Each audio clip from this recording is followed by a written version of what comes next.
With concerns at both defensive tackle and wide receiver, Penn State's going to have to go back to the transfer portal to address those position groups.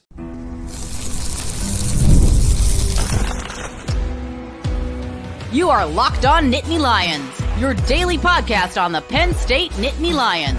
Part of the Locked On Podcast Network, your team every day. And today's episode is brought to you by Game Time. Download the Game Time app, create an account, and use promo code LOCKEDONCollege for $20 off your first purchase. You are locked on to Penn State football and Penn State football recruiting in this episode as we're going to talk about transfer portal needs for Penn State. Are they considering a second quarterback in the class of 2026 with Troy Huhn already committed? And this recruiting wave for Penn State has never been better. And we're going to explain why in this edition of Locked On Nittany Lions. I'm your host, Zach Seyko. He is Richie O'Leary, publisher of Penn State Rivals, Rutgers Rivals, and UConn Rivals. So he is certainly more than just plugged in. As always, your thoughts are encouraged down in the comments section. Let us know what you think about all of this with the transfer portal recruiting for Penn State. And if you're new to the show, subscribe to the YouTube channel and wherever you get your podcast. Richie, we got to begin with the transfer portal since that's going to show up before we know it. Spring football is going to end very soon, and that portal window is going to open up.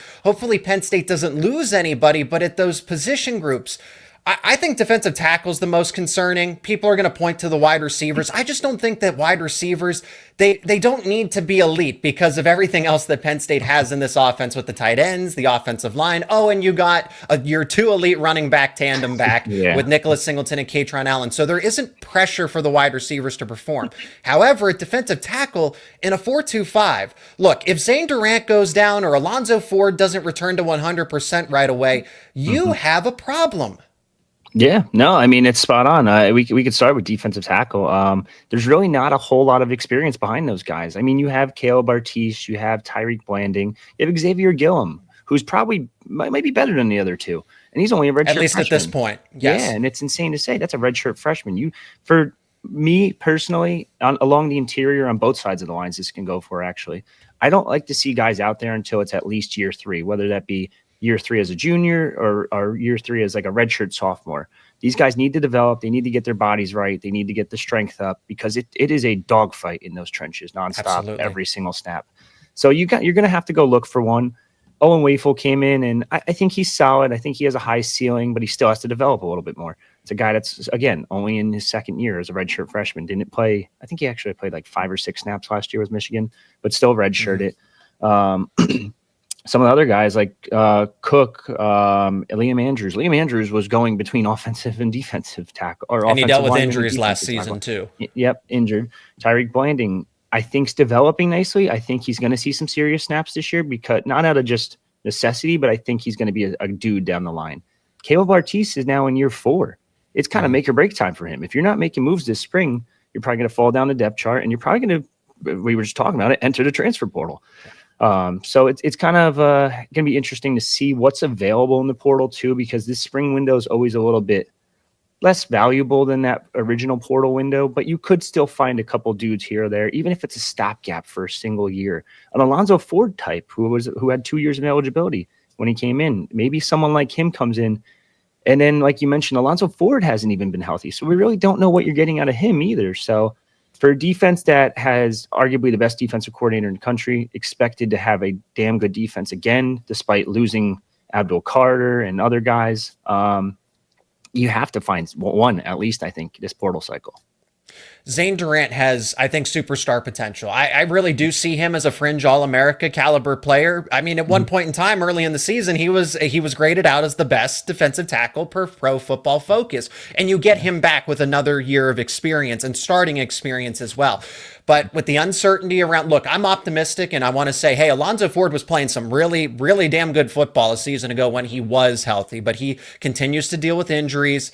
You're going to need him for the longevity of the season, and I think, they, unfortunately for Penn State, they don't play anybody tough in those first 3 weeks. Yeah. If you have him ready for Oregon, fantastic, but it's Zane Durant, Alonzo Ford, and a ton of uncertainty. As much promise and intrigue as there is around Xavier Gilliam, you're not saying that about anybody else. Ty Blanding isn't getting the same. Owen Wafel, Liam Andrews. If Penn State had 2 or 3 different players, hey, watch out for them, they're on the cusp of a breakout, then I'd say, okay, defensive tackle, fine, I won't be concerned about it.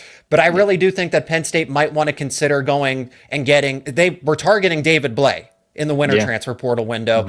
He ended up going to Miami of Florida. That's a massive swing and miss because he could have been a co-starter rotational. Penn State wants to rely on at least 4 defensive tackles that they can rotate in frequently. They don't have that right now. And depending on who's in the transfer portal, they might not even get that. Yeah, I mean, listen, end of the day, I'm not looking for a guy that's going to start 40 snaps a game. I just need someone that can give me 20 snaps, just get in there, create some havoc on that interior, take up a couple of those take up the guard or center just on a couple plays, because these edge rushers are deadly. We know Denai Dennis Sutton is a dog, to be honest with you. Zariah Fisher, again, injury prone a little bit, but when healthy, he's good. So it's just a matter of just creating a little bit of havoc on that interior, get a guy that can give me 20 snaps. Can Xavier Gilliam do that? Probably, but I need one more dude that can do that. Listen, Liam Andrews, who else do we say? Ty Blanding. I think their ceilings are high. DeAndre Cook, I think, has a high ceiling. Owen Wafel has a high ceiling. They're just not there yet. They're not ready yet. And that's why it's so important to get a veteran presence and someone that just has experience it doesn't have to be a Power 5 level guy. Get a G5 level guy, and you can go out depth. Just go buy one real quick, to be honest with you. So we'll wait and see what happens, who enters the portal, and kind of go from there, I guess. I think I'm not against the long-term outlook of this group. I think maybe those players, and as they continue to get better, as they continue to mature, they can be really good. Remember, they also converted Joseph Mapoye to defensive tackle as well. So what's his intrigue there? Is he somebody that can develop sooner rather than later? I like Randy Adarica. He enrolled early, but he's a true freshman. So there's just uncertainty. I think they need another veteran. You can't go from Zane Durant as a 4th-year player and Alonzo Ford, I think he's been in college football now for 6 years, 2 veteran guys, but everybody else after them, inexperienced or still unproven potential, and that needs to happen sooner rather than later. Let's pivot to wide receiver, though. Wide receiver, like I said, I don't have extreme expectations for them where they need to take over the game. They need to do. Would it be nice to have a superstar Richie? Absolutely. Everybody's not going to. Well, if Jeremiah Smith went into the portal, Penn State should absolutely target him. But if that doesn't happen, I'm content with this group. However, my concern is, and I know this is a small sample size here, Kyron Hudson did not look good in the most recent practice that we got to see in person. I'm just going to chalk that up to bad day. Maybe he wasn't feeling the best. It happens. The cornerbacks just look like in everything, blocking drills, one-on-ones and receiving, it just looked like the cornerbacks got the best of him that day and his head wasn't in the zone. However, Kyron Hudson's still a quality receiver. He was just buried on the USC depth chart. Here's the thing with wide receiver, though, in comparison to defensive tackle. I like the upside with Peter Gonzalez, Kobe Howard, Tysier Denmark, Josiah Brown, and I like it now. I like the upside now. I think those guys can be better, and there's tons of them. I can rattle off 4 or 5 different players at wide receiver. I can't do that at defensive tackle with certainty. Yeah, skill positions are a little bit different. You can play early and play significant snaps early too, if not be a starter. I think Devontae Ross, going back to what I said before, Devontae Ross is a dog. Like, he's a guy, and you could see that when you're in practice and everything. And you probably see it more than I do. He is really talented, is able to create that separation, has good hands. Now, is he a little undersized? Yeah, but like in today's day and age, I mean, Tyreek Hill is one of the best. KJ Hamler was. Yeah, KJ Hamler, that's a perfect example, actually. So I think he's fine. Kyron Hudson is the intriguing one. I was never too super sold on him. I think he's solid. I just think they could do better. But the issue is this second portal window going to have anyone that's better out there that's going to be willing to come to Penn State? I think you can find someone that can replace his spot. I don't know who that guy is. It just has to be a specific player. It has to be able to fit the offense, has to be able to be a superstar, because I'm tired of adding all these wide receiver twos, because in reality, that's what Devontae Ross is, the perfect wide receiver two. Kyron Hudson is a solid wide receiver too. I think Tysier Denmark in the slot is going to have a ton of success down the line. And I think I'd be shocked if he doesn't end up taking that job from Liam Clifford. And Caden Saunders. And Caden Saunders too, wow. Which I'm so disappointed in Caden Saunders. Watching him out of high school, I thought he was going to be so damn good, and just really hasn't put it together. I know, but even before the injuries, like, he just wasn't playing. Like, he was out there, I guess, but he wasn't doing much, I should say. So the wide receiver room does have some talent in it. They are building it up. We know Kobe Howard looks really good. We know Matthew Outens looks really good. So I mean, down the line, those guys are going to be fine. I think, if you hope, knock on wood. But I think you still are lacking that wide receiver one. And I know it's a run heavy offense, but it just seems like you almost just replaced Amari Evans and Harrison Wallace with Ross and Hudson, and they're essentially the same thing almost. Maybe it's just me though. And it is, for what it's worth, I think it is a crowded wide receiver room. There's a lot of players with potential. Somebody could emerge, somebody could step up, and I wonder if anybody does enter the transfer portal. I want to go back to the fact that, Peter Gonzalez, Kobe Howard, too, is a true freshman. I mean, this Lyric Samuel just had that amazing one-handed catch, and I don't think he'll play right away. I've been hyping him up, man. He was the best of that freshman group. I'm telling you, when it's all said and done, mark it down. You could quip it. You could do this, because last time I was on your show talking wide receivers, I got quipped pretty bad with the Nick Marsh thing. It still haunts me to this day on Twitter. No, I'll take your word for it. I've been enamored with Kobe Howard. I think he showed up or as an early. He doesn't look like a true freshman. Let's just say that. When I look at Lyric Samuel, Matt Outen doesn't look like a true freshman either. Just with the way that they're built and the speed and the strength that they operate with so far. So wide receiver, not the worst position group. I really do think the biggest concern lies with defensive tackle, and Penn State's got to go back to the portal to address one, if not both, when looking at each of them. Now, let's go to some high school recruiting. Well, they got Troy Huhn in the class of 2026, but they keep entertaining other quarterback prospects. So is Penn State taking a second quarterback? We're going to talk about it coming up next here on Locked On Nittany Lions. Today's episode is brought to you by Game Time. There's nothing like the energy of a live game, whether it's catching a last-minute Major League Baseball showdown or soaking in the excitement of an NBA matchup. But finding great seats at a great price, that used to be a challenge until Game Time. Game Time makes scoring last-minute tickets easier than ever. Prices actually drop as the event gets closer, and with their all-in pricing, you see the total cost up front, so there's no surprises at checkout. Now, here's why you will love using Game Time. You'll have last-minute deals. You'll save up to 60% off buying tickets for whether it's sports, concerts, comedy, theater, and more. You can grab last-minute seats for anything and save big with the Zone deals, and you'll get peace of mind. With seat views before you buy, no surprise fees, and the lowest price guaranteed, you can book with total confidence. Lowest price guarantee means that you never worry about overpaying. Take the guesswork out of buying tickets with Game Time. Download the Game Time app, create an account, and use promo code LOCKEDONCollege for $20 off your first purchase. Terms apply. Again, that is code LOCKEDONCollege. LOCKEDONCollege for $20 off. Download Game Time today. Last minute tickets, lowest price guaranteed. Troy Huhn is committed. Now he's out of the state of California, so this is... Penn State really hasn't targeted the state of California. They've really never had any need to, but with the transfer portal, the expansion of the Big Ten, just the change in college football, the dynamics and technology, you can stay connected. They fly out there. They have the money to do it. So it's easier to recruit in California than it was even just 5 years ago. Okay, so before 2020. So that's why Penn State has been targeting a state that, yes, with as big as it is, it's going to have lots of talent. But I think it's interchangeable with Texas. They could go to Texas if they wanted to. They just happen to settle in California.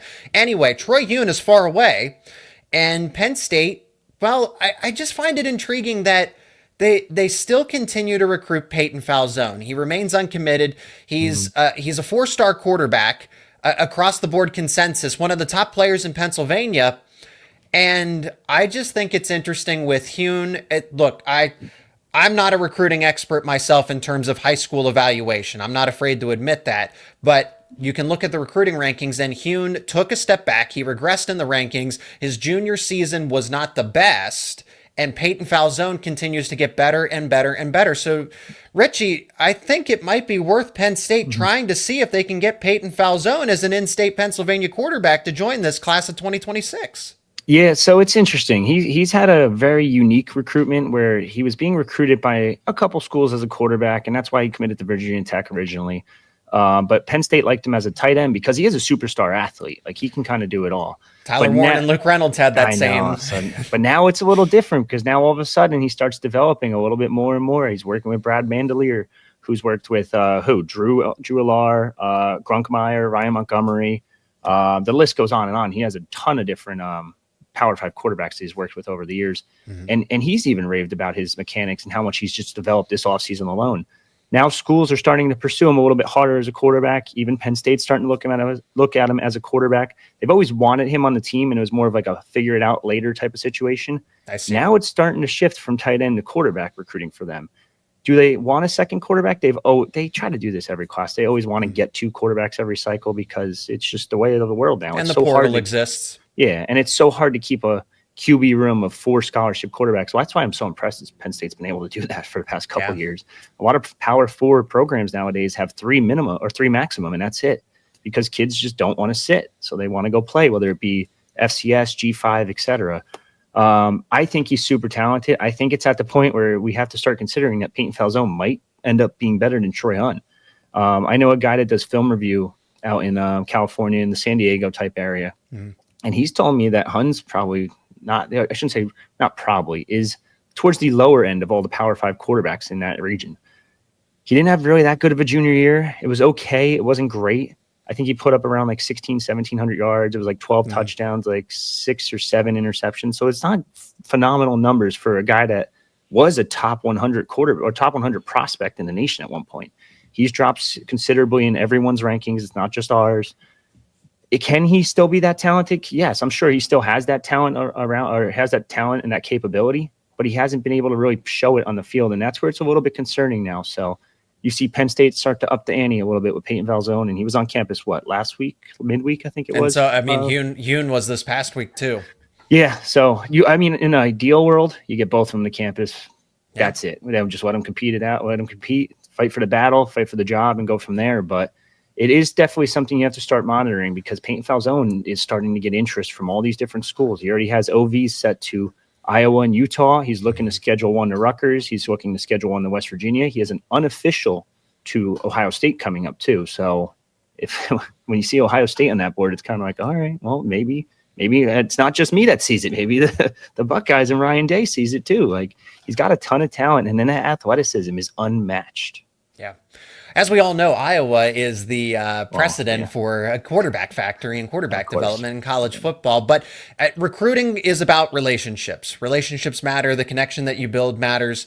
And if Iowa was one of the first programs to assess Falzone and say, hey, we believe in you, we're not a tight end, no, we want you as a quarterback, then that is going to go a long way. And it's kind of like Matt Zollers. This is deja vu all over again.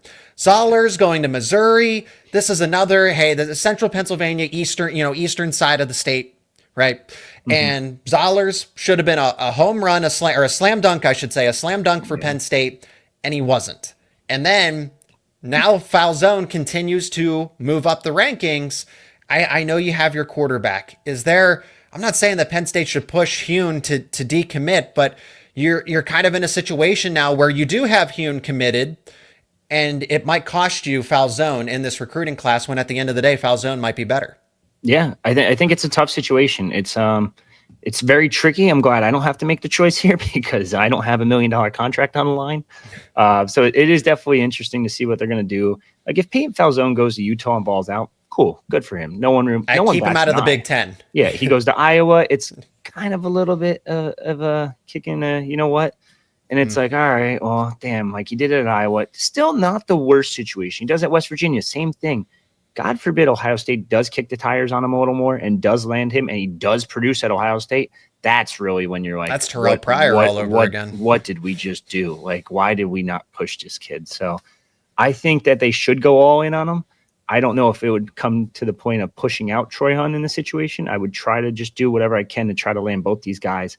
Does sound like Peyton Falzone doesn't have any interest in being a QB2. So at the end of the day, you're going to have to sit in there in the room with Danny O'Brien, Andy Koltonicki, and all the other offensive guys and just be like, all right, put these guys on tape, get them both to camp in summer. I don't think it's going to be tough to get them both to camp, because if he'd probably be committed by then, whether it be at Penn State or someone else. But try to get as much film, as much maybe Brad Mandelier can help even. Get as much tape as you can on these guys and figure it out. Which one is my guy this class, and go from there. I don't think Penn State's not a team that says, "Oh, you're no good. We're going to force you to decommit." Penn State's not a team that does that. A program which is, and then recruits would be very they'd be very cautious with giving their commitment to Penn State. The players are all in on Penn State. Penn State's all in on these players. So I'm not trying to allude to the fact, but like I said, I just do find it intriguing that, Huhn's in California. He is far away, traveling all the way to Pennsylvania. Falzone's local. At some point in time, all these cards might, the chips are going to fall on the table at some point. Yeah. And Penn State, maybe they end up with Falzone and Huhn happens to find another destination. That might be a USC. That might be a UCLA. Someone, hey, look at these California schools in the Big Ten right now, right? But Penn State goes with dominate the state, and Falzone is right there. So ultimately, we'll see what happens. If it happens, I don't think you could be mad either. Like the tape is there on Peyton Falzone. Like just look at the little clips from Brad Mandolita, the QB trainer, that he posts. Like he looks pretty damn good. He's really developed over the past year. So I wouldn't be mad either way. If they end up keeping Troy Huhn, all right, so be it. If they don't, you really can't be mad either way. It's just a win-win situation, to be honest. Yeah, I don't think there's a wrong quarterback commit, if you will. But just in terms of everything that we've covered here, it would make sense for Penn State to go after Falzone. But they started recruiting him as a tight end. He doesn't want to be QB2, as you mentioned, in a 2026 class. So we've seen Penn State run into that a few times, where that second, getting two quarterbacks is not easy, shockingly enough. But Penn State recruiting it's on a heat wave. Little bit, there was the dead period, so the recruiting wasn't as good. But then as soon as spring visits opened up, they get a potential 5-star wide receiver in 2027. They got Kemon, who's going to be arguably the best running back in the class of 2027, and Messiah Mickens to shut down their recruitment when there's plenty of time to have official visits. What happened? How were they able to pull that off all in one weekend? We're going to tell you why on the other side of this break.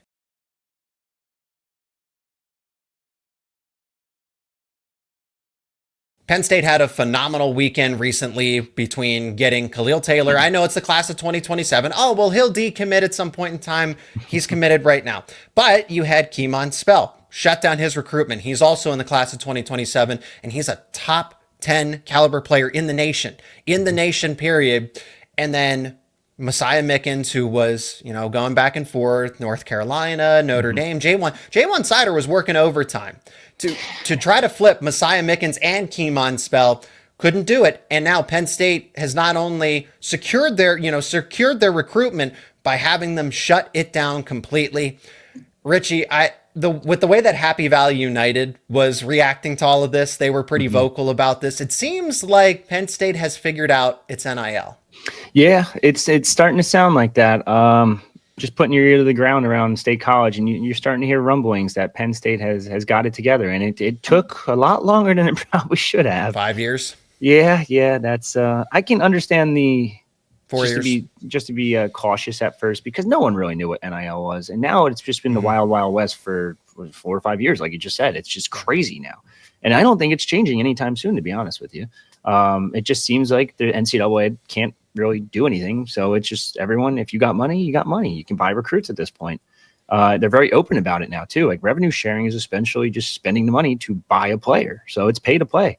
And Penn State is starting to pony up. And you're seeing that with like Messiah Mickens had a giant bag on the table from Notre Dame and was going to visit Notre Dame. I thought at one point he was going to flip to Notre Dame. That's kind of what my expectation was. A couple weeks ago, me and my co-writer Dylan Callan Crawley were talking about it, and we're like, I think he's done. Like, I think that's it. Like, I think, wow, I can't believe they're going to lose like an in-state kid like that.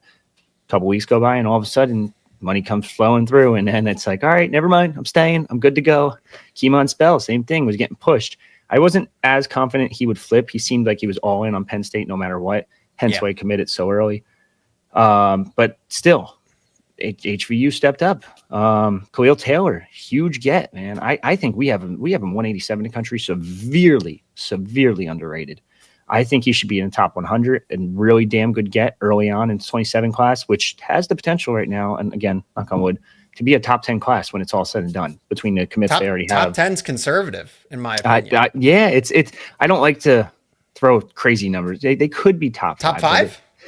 It's got to be close. It depends on what they do with other positions. 5-star running back, 5-star wide receiver. That doesn't happen often. Well, they're 4 stars on ours right now. They're top 70. I'm saying the potential. Oh yeah, I'm projecting out that they could be. Yeah, I think Kemon Spell could be. I think Khalil Taylor is going to be close. Leighton Von Brandt, I don't think we talk about enough just because he's been committed for so long.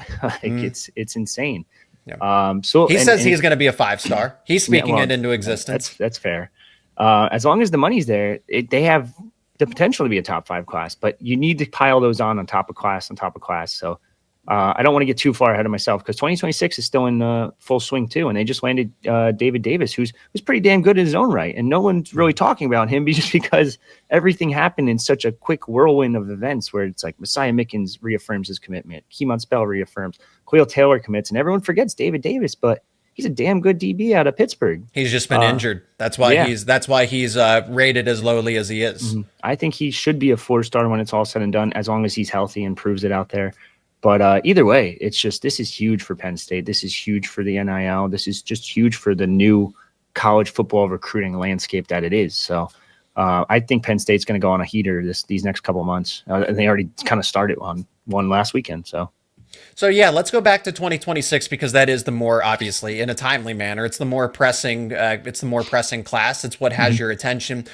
Emmanuel Iheanacho still has Penn State in his top considerations. Maryland seems to be the one that is rumored to be the destination. That's or Oregon, but that's the premier offensive tackle in this class. There's Carter Meadows with Zion Ely committed to Maryland. So you got to pivot, and you're going back to that DC, Maryland, Virginia area. Carter Meadows could certainly be a wonderful prospect if you were able to land his commitment. So, but that's what Penn State's swinging for the fences, and they're in these conversations with these premier recruits.